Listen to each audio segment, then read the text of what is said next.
నోవాహు అనగా అర్థం నెమ్మది. Very good. నోవాహు అనగా అర్థం నెమ్మది.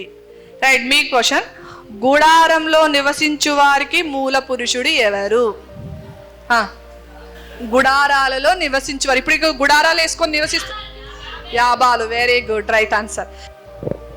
నెక్స్ట్ క్వశ్చన్ మీకు, ఇప్పుడు సితారా తాంబూరా పట్టి వాయిస్తారు కదా, సితారాను పిల్లన గ్రోవిని మొట్టమొదటిగా కనుగొన్న వ్యక్తి ఎవరు? యూబాలు. Very good, right answer. మొట్టమొదటి పిల్లన గ్రోవిని ఏమంటారు సాధన చేసి వాడుక చేసింది ఎవరమ్మా? యూబాలు. మొట్టమొదటి గుడారాలు కట్టింది ఎవరు? యాబాలు. ఈ లెమేక్ ఉన్నాడా? లెమేక్ యొక్క మొదటి భార్య ఉందా? ఆదా. ఆ ఆదా యొక్క ఇద్దరు కుమారులే యూబాలు, యాబాలు. రెండవ భార్య సిల్లా. ఆ సిల్లా కొడుకు కూడా ఒక ఆయన కొడుకున్నాడు.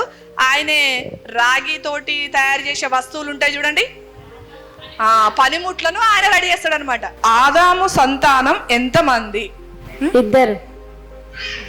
అంటే మీరు తప్పు చెప్పారు. ఇప్పుడు క్వశ్చన్ వాళ్ళకి వెళ్తుంది. క్వశ్చన్ తప్పు చెప్పారు. రైట్, మీరు చెప్పండి.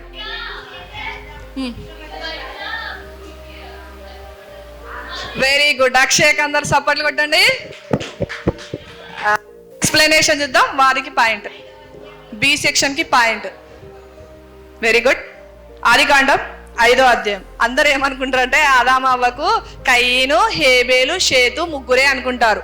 వారి తర్వాత కూడా చాలా మందిని ఆదాము హవ్వలు కన్నారు. చాలా మంది కుమార్తెలను కన్నారు, కుమారులు కన్నారు. చూడండి ఆదికాండం 5వ అధ్యాయం. కుమారులను కుమార్తెలను కనను. ఆదికాండం 5వ అధ్యాయం 4వ వచనం.